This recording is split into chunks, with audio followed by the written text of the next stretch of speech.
Hi, I'm Dr. Doni. Welcome to How Humans Heal. Today, I'm excited to introduce you to Jenica, who is a certified life coach specializing in fertility and especially helping women to be fearless even if they're going through and facing infertility. Thank you so much for joining me today, Jenica. Thank you for having me. I'm so excited to be here. Oh my gosh, this is such an important topic. I also have been helping women with fertility for over 22 years, and it can be a very stressful process no matter where you are, I think, in the process, even from the moment you start realizing, oh, maybe I want to have a baby, and then starting to figure out, am I ovulating? Am I pregnant? Is there going to be a miscarriage? Is the baby okay? And then we start worrying about labor and the whole process. In fact, this was in my research as a midwife. I studied fear in labor and fear in pregnancy. And so Oh, fear is interesting. such a common, right? It's such a common experience for women.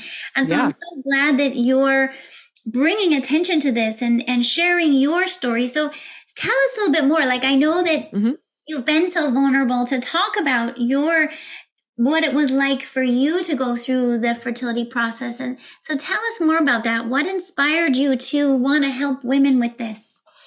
Well, it's so interesting that you bring up fear because it's funny looking back on my experience where I got married very young. I was 21 years old, and after I got married, I was like, I am still a child myself.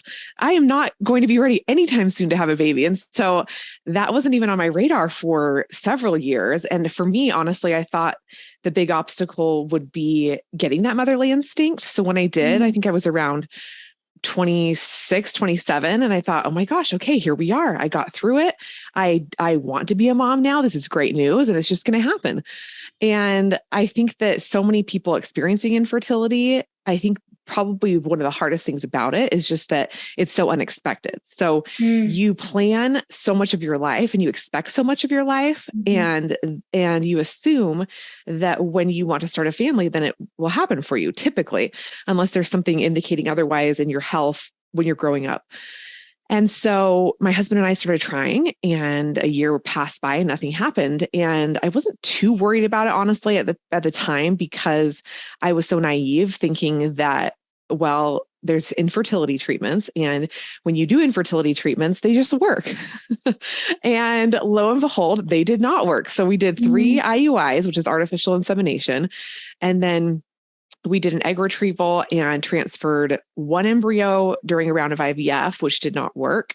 And then a second time, we transferred the remaining two embryos, which resulted in a miscarriage, and we didn't have any embryos left. And at that point, I started getting concerned because I thought, okay, well, we're doing everything that we want or that we have been told that we should be doing. And according to what we've been told, it should have worked by now. And so that was the point where I started to get a little bit nervous that it wasn't going to happen for us in the way mhm, that we thought that it would. mhm, And meanwhile, I had started a blog called a where I was sharing good deals on purchases and mhm. recipes.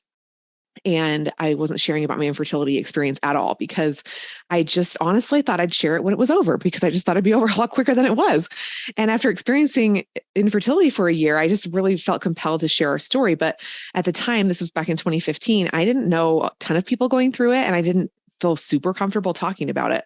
Mhm. And we had gotten back from a trip to China, actually.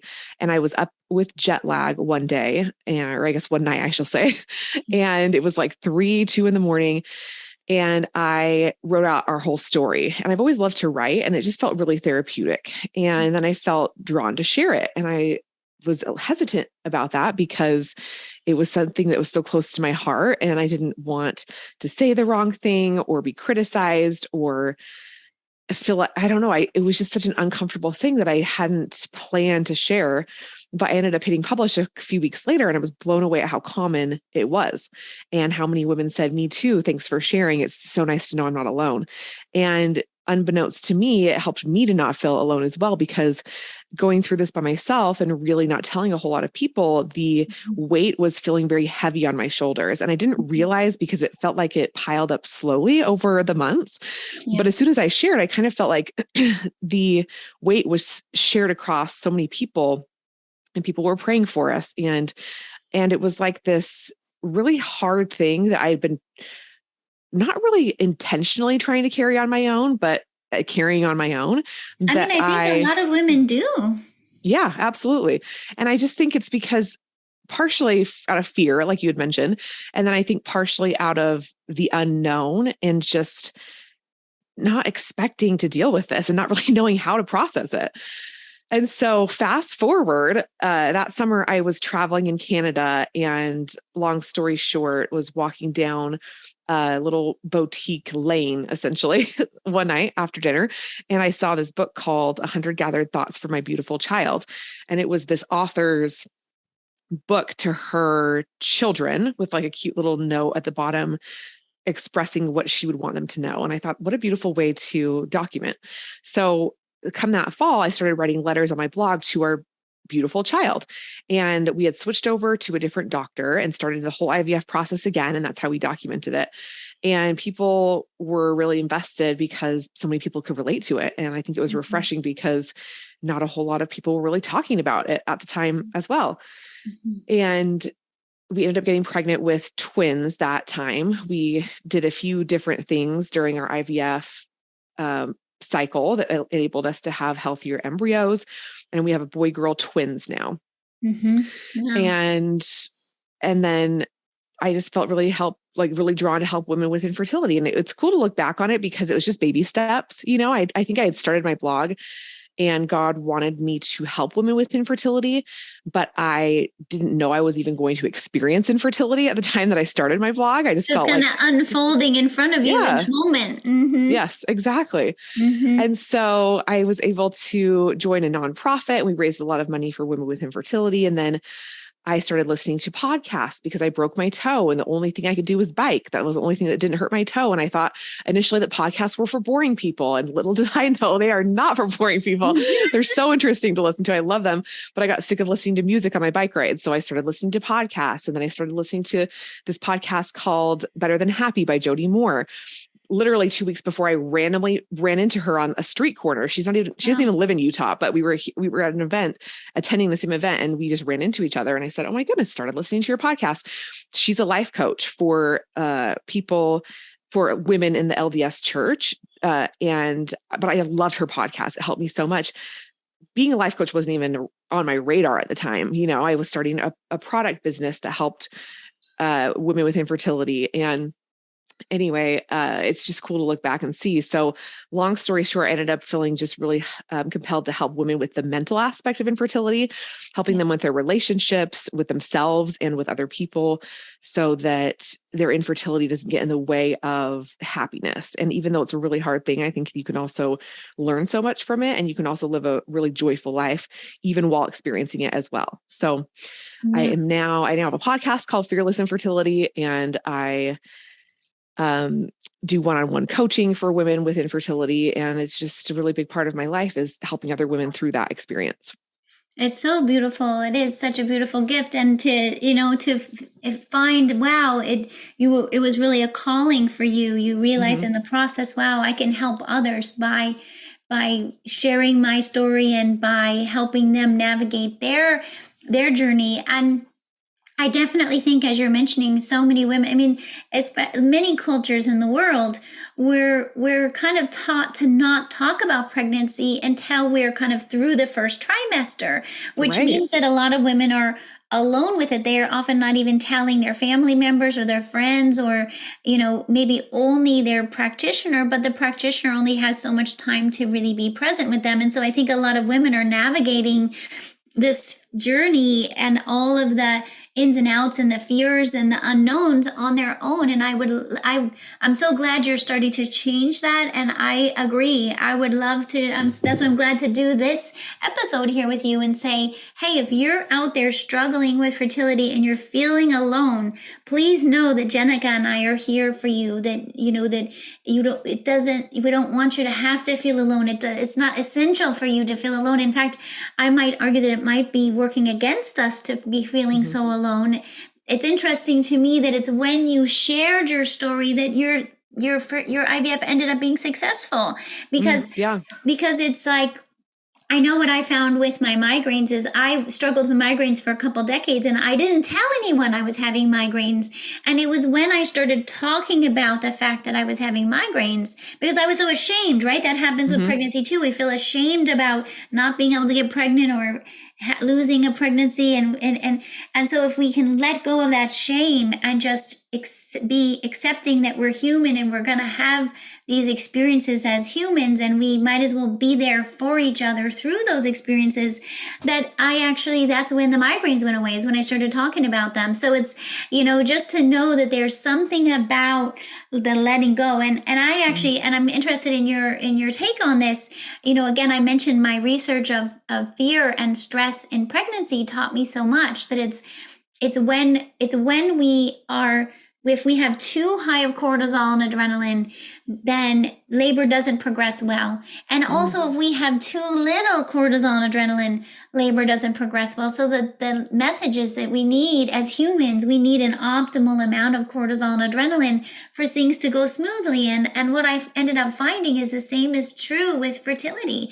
If we have too high cortisol and adrenaline, or too low cortisol and adrenaline because of our stress exposure, then our ovaries aren't getting the right signals, and ovulation is not going to be successful.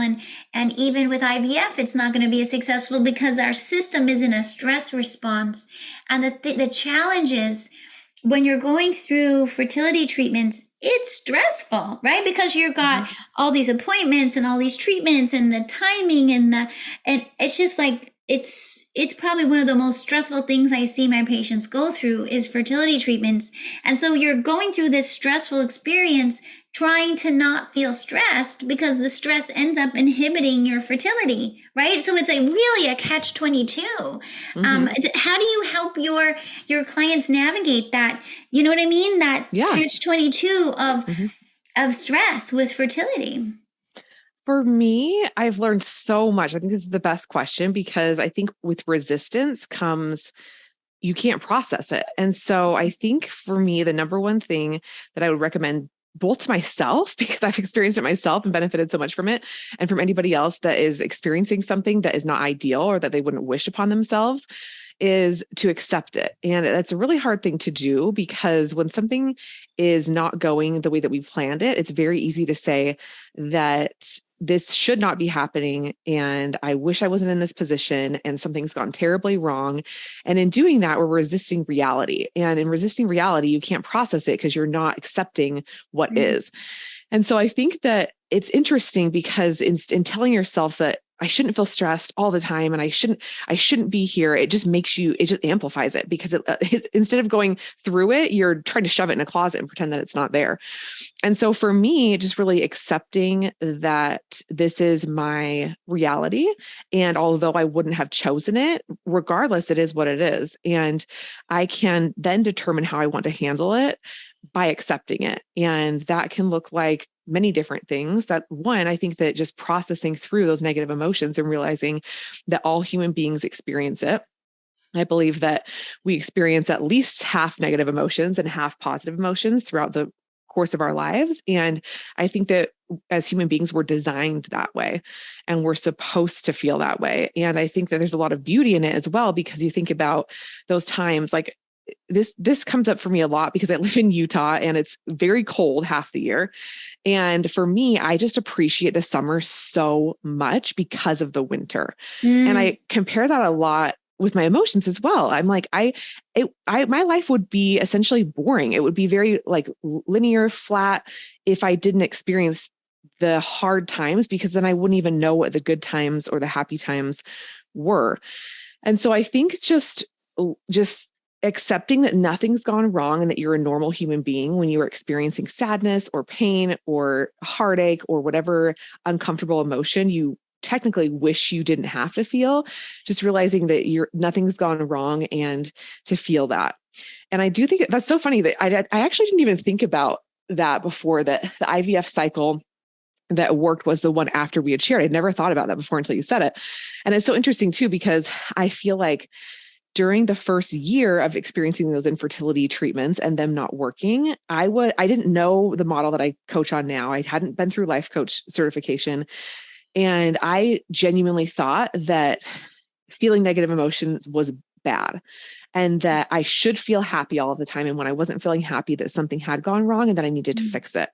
And I would also not allow myself to process through when I was feeling sad, because it's so funny looking back on it now, because it's not logical. But like, for example, I had a really great husband. I still have him. And I had a great job. So I wasn't, quote unquote, allowed to feel these negative emotions because I had so many good things going for me.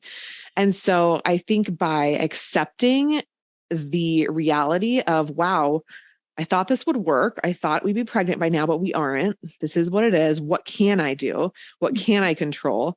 And allowing myself to just literally be a human being, a normal human being, I think is the answer. Because I think that sometimes we have ideas in our head on what we should be like. And it's like, no, humans are supposed to feel the range of emotions, and just accepting that, I think, really allows you to process through and then move through so that you're experiencing those normal emotions versus bottling up the stress and having it explode, because it's not going to go anywhere unless you go through it, I think.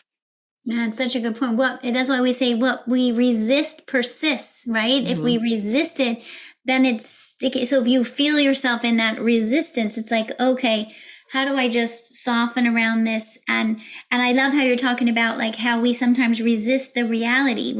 We get, sometimes that still happens to me, like even over minor things. I'm like, I really wanted my flight to leave at 2 p.m. and now it's delayed. Yeah, totally. Right? And we're like, we can get ourselves really worked up with that until we just kind of like soften around it and go, okay, I'm going to have to accept that this is what's really happening. What can and then, like you said, we can start to be proactive. We can start to go into problem solving and move past it. But but it is, sometimes we can get ourselves caught in that resistance to what the reality is really showing us. And I love how you're talking about just be human, let yourself be human. Like, I think so much of the time our cultures and societies teach us to almost be superhuman. Like we're supposed to be perfect. We're supposed to do it right. Whatever right is, we're supposed to get it the first time. We're supposed to be able to get pregnant the first time. We're supposed to, like all these supposed to's and woulda, coulda, shouldas. And we're just holding ourselves to such a high standard that's impossible. We're not superhuman. We're human. And as humans, as you say, we're going to have different emotions. We're going to have different experiences. And also just to be able to have some downtime and some self-reflection time is not lazy. It's not a failure. Did you talk about that too with your clients? It's like how to just allow ourselves to be in do nothing. Yeah, I would say that honestly, up until a year or two ago, I really had this perfectionist mindset where I knew, like, I grew up religious. I knew that a heavenly father or God or whatever your divine being that you believe in, I knew that I was created by him. And I had some self-confidence in that. But at the same time, I could not wrap my mind around the fact that I genuinely thought that my self-worth still came from achievement. And it's so interesting too, as I kind of like unpack that and kind of figure out why.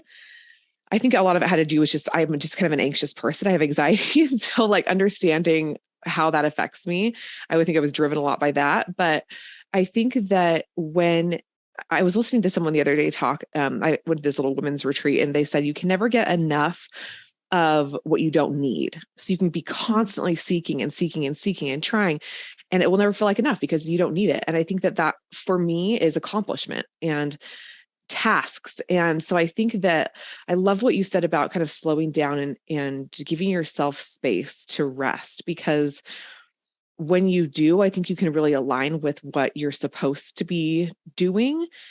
And it, I guess, dissipates the need to achieve everything. And I think that when you're experiencing something like infertility, it can be challenging because it's something that you can't control. And a lot of the things in your life you can control. And so I think that that's probably why I've really started to get very serious about, well, does my achievement actually determine my self-worth, or doesn't it? Because I try my hardest and I still couldn't get pregnant. And I don't believe that that's true, right? I was like, that doesn't feel true in my soul, what I've really come to believe. And so questioning that and just realizing that I think that there are so many things we can't see from our human perspective.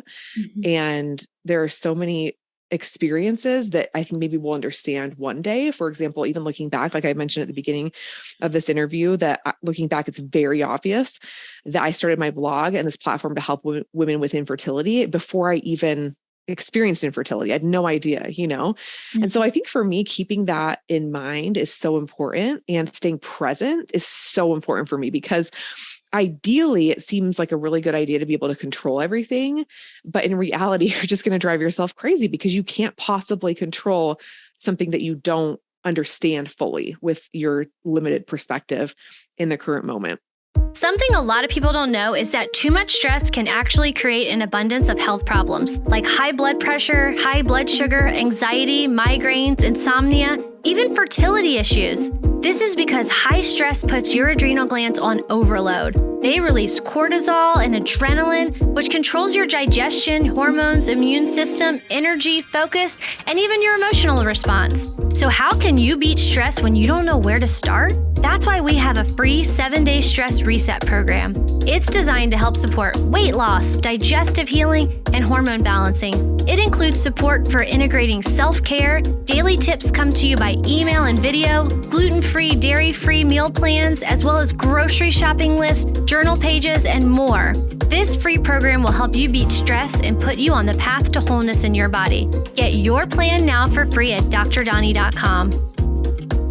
I just think that fertility really is one thing that can really make that clear to us. Yes. I love that you're talking about this because there are so many things we can control. We control when we eat, when we don't eat, when we sleep, when we don't sleep, when we work on a project or when we don't work on a project, or what relationship we're in. I mean, there's so many things where we can be like feeling that sense of control. But when it comes to ovulation and pregnancy, it can really feel like, oh my gosh. And that alone can trigger our anxieties and fears. Is just being like, and what am I supposed to do? And we start to sometimes, I think, almost get into a battle with our own body. We kind of feel like, here I am in my head wanting to get pregnant, and my body's not following my lead. And how do I reconcile that? And so, I can imagine it as, and I see this with my patients as, how do we bring ourselves into alignment with our body? How do we go through this acceptance that you're talking about? Like, how do we accept ourselves as human, accept our human experience, and come into more alignment to deciding, well, what can I do to help my body follow my lead toward getting pregnant? What can I do to connect the mind and body and have them working together? Yeah, I love that. It's interesting that you bring that up too, because I feel like for the longest time I was in opposition to my body. And if you think about it, it's really one and the same. And so of course, when you're feeling like mentally, okay, my body's not functioning, you're going to feel that heightened level of stress because you're fighting against you, it's like, it's just an extension of you. And I just think that staying present really helps with that for me. And even with pregnancy, right? So I'm actually going to have a baby next week. I'm going to be induced on the 19th. So maybe by the time this airs, yeah. And so thank you. And, with you mentioning fear around labor and pregnancy, and of course it applies to infertility and any challenging experience, I think that the answer, at least for me, is to stay in the present moment, because right now I'm okay. I'm sitting in my office and I have everything under control. And I can get really wrapped up in fear because of the unknown, right? And we don't have a crystal ball and we can't see what's going to happen for sure. But staying right here, right now, I think is the answer, a big part of reducing stress and in realizing that you do have more control than what you think, because right here, right now, I can control how I feel and I'm okay right now.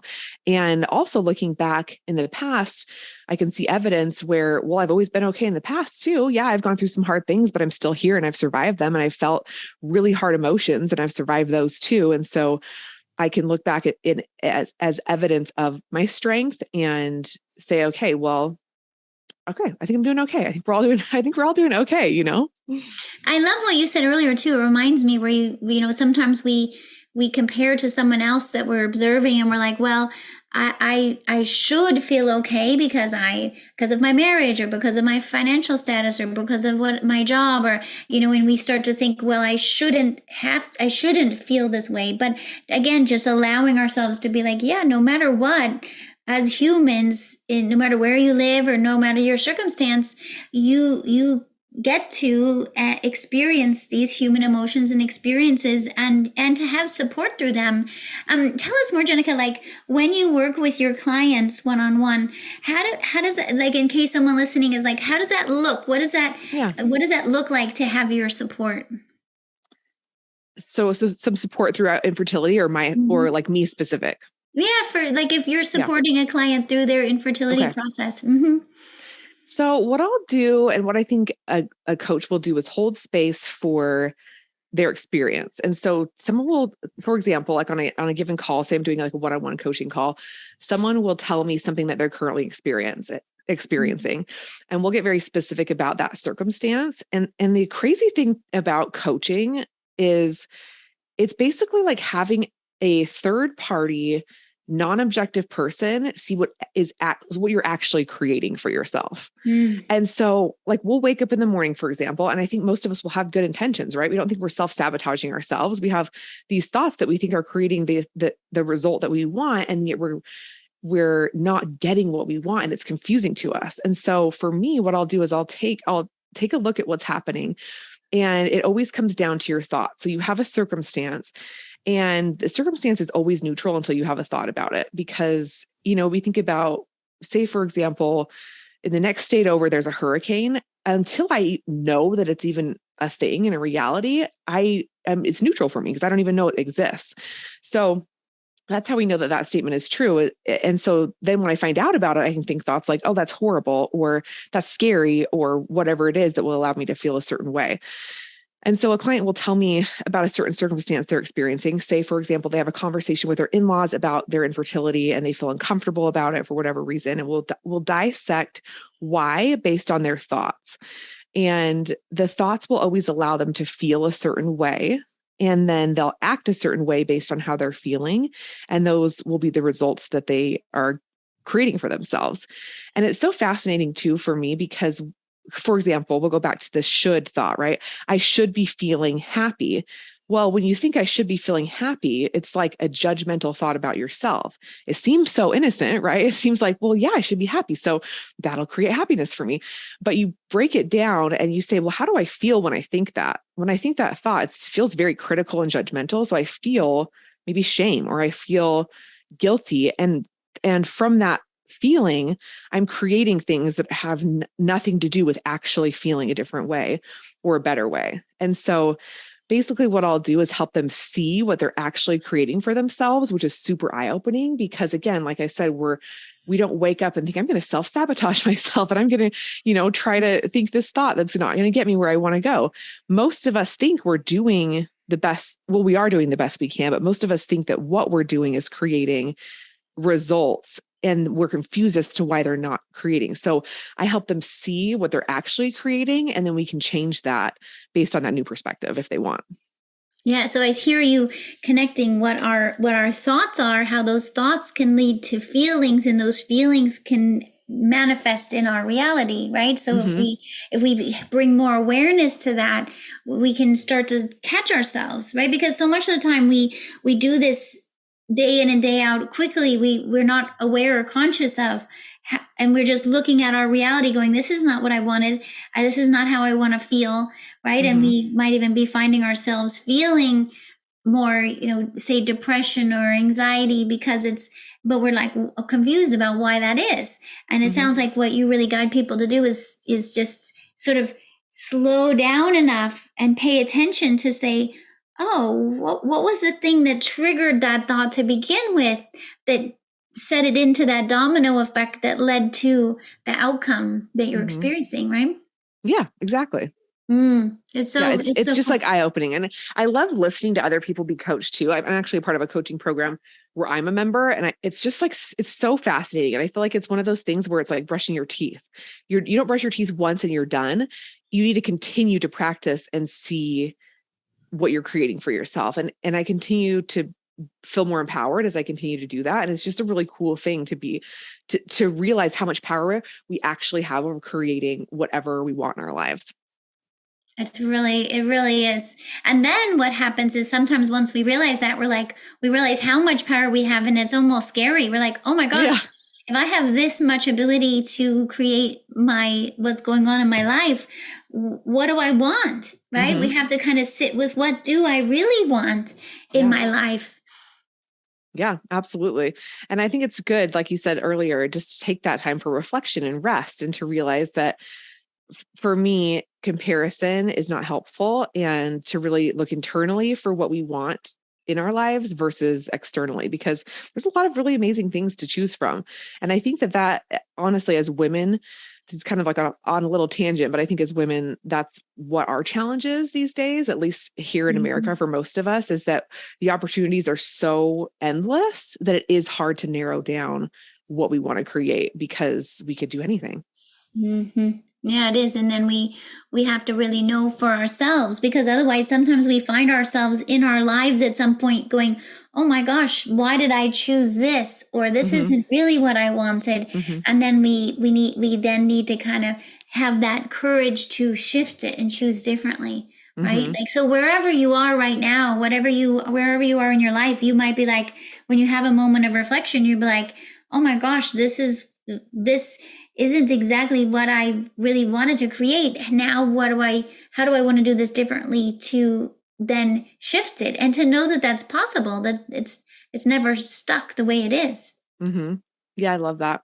And I also think that in doing that, it's very courageous and very brave, because oftentimes the place that we're in is a good place. It's not like we're like in this bad, terrible nightmare we've created for ourselves. It's like, this isn't too bad, and I'm pretty comfortable here. And so I think that being brave in choosing maybe a more uncomfortable path that is going to get us where we feel really aligned is the next step. And I'm just realizing how much this is reflected in the concept of fertility and pregnancy, because of course with fertility and pregnancy, it's all about creating a new life, a real new life. Yeah. But sometimes it's, as we're creating the possibility for a new life as a baby, we're also creating a new life for ourselves. Yeah, absolutely. And it's so interesting too. It's I think it's being very aware that when you feel uncomfortable, it's not necessarily that something's gone wrong. And I feel like, honestly, at this stage in my life, I feel like most of the time it typically means that I'm on the right path when I'm feeling uncomfortable, because it's something that is expanding me and growing me. Yeah, it's like we get so familiar with the current state of things. It feels so familiar that when we do something outside of that box, right? It feels like, it's like, oh, wait a minute, this feels a little uncomfortable, a little challenging, a little unfamiliar. Even sometimes little changes we make, right? Even a dietary change, or, oh, I'm going to go to bed earlier, or I'm going to, change my job or my hours, or right. Like these even small tweaks can feel very unfamiliar and uncomfortable at first, but then if we know, oh, this is going to get me to where I want to go, we can get through those changes and then realize, oh wow, it was uncomfortable because it was actually, like the expansion and the shift that I needed to get myself where I want to go. Yeah, I think you hit the nail on the head perfectly with that. I think that something that helps me in being brave enough to want to continue to grow is realizing that either way it's uncomfortable. So staying stagnant, staying here, that's not very fulfilling and comfortable. So I could choose this discomfort, or I can choose the discomfort of growing. And like you said, getting to where you want to go through that discomfort versus staying stuck, and realizing that even though it feels comfortable here, it's like, well, it's also uncomfortable to stay stuck and stay like the same. And so I think that's what helps me to decide, because otherwise we're like, well, why? What's the point? But I think when we realize it's not 100% happy and comfortable, even here, then we can take that next step, because we know we'll get some benefit for our future self. Yeah, one of the first sentences in my Master Your Stress book is, if you're feeling uncomfortable and in pain emotionally or physically in your life, right? Like if you're starting to just be like, this is not comfortable anymore, or it's actually uncomfortable or even painful, then it's like, okay, then that sometimes is the push we need to create change. And that's the thing with like what you went through with, with the IVF, you actually experienced a pregnancy loss. And sometimes it is when we experience loss that we get that uncomfortable, that we're like, I need to do something different here. Mm-hmm. Yeah, exactly. Do you find that for other women that it's, because with fertility, sometimes there is loss that happens, and that can be really tough. Yeah, absolutely. But I think that just remembering that concept, that either way it's uncomfortable. If you didn't try, you would always wonder, well, what would have happened had I tried? And so that's also really painful as well. And so just like you had mentioned, choosing the pain that will allow you to grow versus the pain that keeps you stuck. And either way, it's uncomfortable. It's just part of being a human being. I truly believe it's 50-50 in any experience. You're going to have half of it be hard and uncomfortable and half of it be joyful. And so I think that when you realize that, it's not like you're leaving behind this perfectly comfortable life. You are still feeling 50-50 even now. And so with that concept, it allows me to say, well, might as well move forward, because it's going to be 50-50 either way, I love it. Oh my gosh. Thank you so much for joining me, Jenica. This is so great to be able to have this conversation. I think for anyone, and especially women who are somewhere in the fertility or infertility process and navigating that, difficult path, and knowing that it really, what I'm getting from you and from this conversation is that even those difficult paths of fertility issues can give us such an opportunity for transformation for ourselves and our lives. And that's a beautiful thing that you're helping people to realize that. Thank you. Well, I appreciate all the work that you're doing as well. I just feel like it's very valuable to communicate with people that they're doing just fine. And that I think that we're all doing a lot better than we think. And I think when we don't think that, it's because we're resisting the reality of what it is just to be a human being. So thank you so much for all your work and for having me on the podcast today. You're welcome. How should people be in touch with you? And also now I'm excited to see this new baby that's coming soon. Yeah. So they can reach me on Instagram. So I post a lot on there. It's my first and last name, Jenica Parcell, which is spelled Jenica Parcell. And then Fearless Infertility is my podcast on all podcast platforms. And also your website, right? The fearlessinfertility.com. Yeah. Oh, yeah. And I guess, so, I have a few websites. I would say go to Jenica Parcell's Instagram, and everything is linked there, but asliceofstyle.com is my original blog that I still post on. And a lot of my original infertility content's on there. So if you wanted to read those letters to our future child or the IVF cycle that was successful, all those are still up and available. Wow, what an inspiration. Thanks again. And thanks for being so brave to share your story and to follow this path of helping to shift the way that women are supported through fertility. So thank you again. Thank you. Thank you so much. I was happy to be here. I appreciate you having me on. You're welcome. And good luck with the new baby. Thank you. I'm excited. All right. Take care. Okay. All right. Bye. Thanks for listening to How Humans Heal. If you liked this episode, leave a rating and a review. And for more resources, visit drdoni.com.